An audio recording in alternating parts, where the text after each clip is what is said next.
Hi everyone, welcome back to the channel. Today I'm going to review one of my favorite watches from Seiko. This is the Seiko Prospex SBDC159 and it's part of the Seiko Alphinist line. So in the year 1959, Seiko released the first Alphinist watch, and this particular model was meant to recreate the original design back in the year 1959, which Seiko released the first watch that was meant for mountaineering use as well as outdoor usage. So as you may expect, the specifications of this watch would be very high compared to normal Seiko watches. And also this watch is a JDM version. It's made in Japan. I will just do a quick zoom in on the dial to let you see. So you can see from the dial, hopefully you can see. It states Japan, and also the movement on this watch is 6R35. So the 6R35 is a better version, better movement as compared to the standard 4R35 that was used in many of Seiko divers and also Seiko 5 watches. So yeah, so this is indeed an upgrade as compared to the normal Seiko Prospex watches. So this watch is actually a very capable watch. So you can see it's actually 20 bars of water resistance. So 20 bars is approximately 200 meters of water resistance with a screw crown lock over here. So you can bring this watch even for diving, it will not be an issue at all.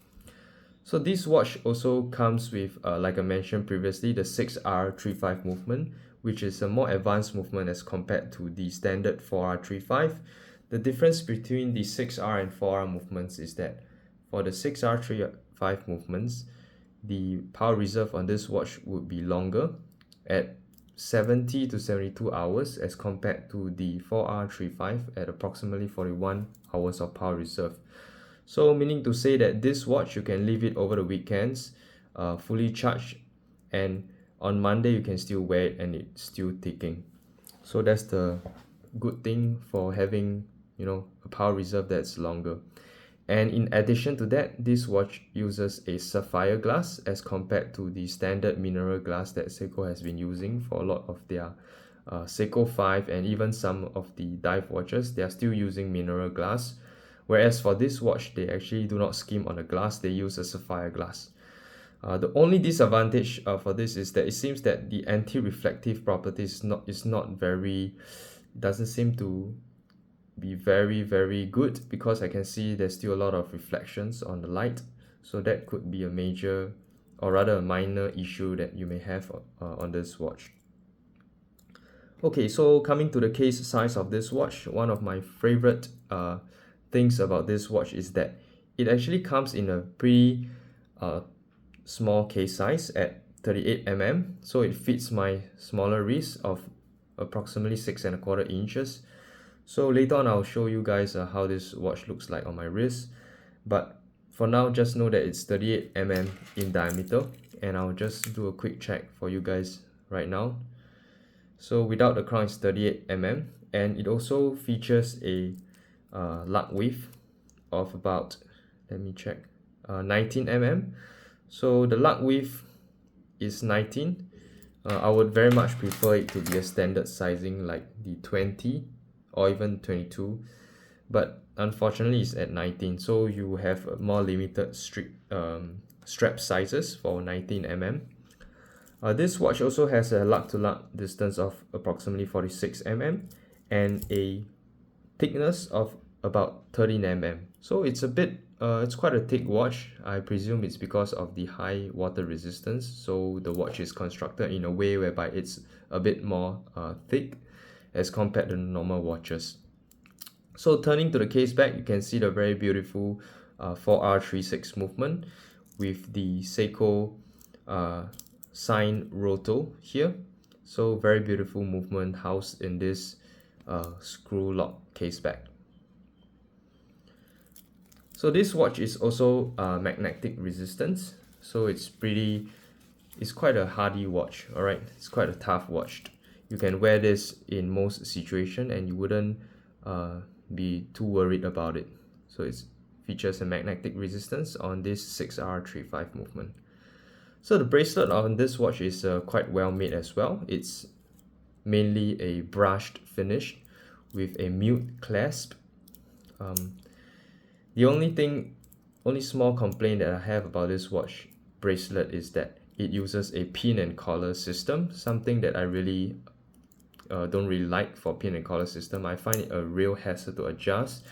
In fact, I actually did a tutorial on how to adjust a pin and collar system bracelet, and I was using this watch as the example. So do check out that video. I'll link it in the video here below as well. Alright, so yeah, so all in all, I think this is a very good watch. Again, Seiko uses very high quality components or high quality parts like the sapphire crystal, the 6R movement in this watch, and also a screw crown, and I'm pretty satisfied with this. One more thing about this watch is that it features a very beautiful dial, so I'm going to do a quick zoom in onto the dial. Hopefully you can see it actually features a very nice finishing on the dial. So you can see, if I were to zoom it up close, you can see that there's some sort of a textured design on the dial. It's a bit like some ropes or maybe a fabric kind of pattern on the dial. So it's actually very nice and very detailed level of so-called artistry on this dial. So in fact, I think this watch can also double up as a dress watch given its compact size of 38mm and its dressy, very dressy like kind of style. There's no rotating bezel, so you can even use this watch as a dress watch, and I have been using this watch as a dress watch for some occasions as well. So now I'm gonna put this watch on my wrist and show you guys how it looks like on my 6-inch wrist. So this watch fits really well on, I would say, small to mid-size wrist. So my wrist is about 6 to 6.25 inch size. So I think it fits really perfect on my wrist. So for the sake of comparison, I'm actually wearing a Tissot C-Star 40mm right now. So the 40mm versus the 38mm side by side. Both watches fits my wrist really well, but for the 38mm it tends to be slightly more compact, and some people prefer that. Alright, so last but not least, I will also show you guys the lume performance of this watch. So as we all know, Seiko uses Lumibright on their watches. So I'm going to compare Seiko's Lumibright with the watch that I'm wearing right now, which is the Tissot C-Star. Okay, so let's see how both watches lume compare to each other. So firstly, I'm going to charge up the lume of both watches with my night core torchlight. Make sure it's fully charged. Okay, and then I'm going to switch off the lights. So as you can see, both watches perform really well for their lume. Tissot C-Star, being a dive watch, will certainly not disappoint. So same thing goes for the Seiko. In fact, in real life, I think both are pretty much the same, but the Seiko may be a little bit better than the Tissot, the Lumibright. It's especially well applied on the hands, very legible, definitely not a problem reading it in low visibility conditions. Alright, so with that, I think that's pretty much for today's review.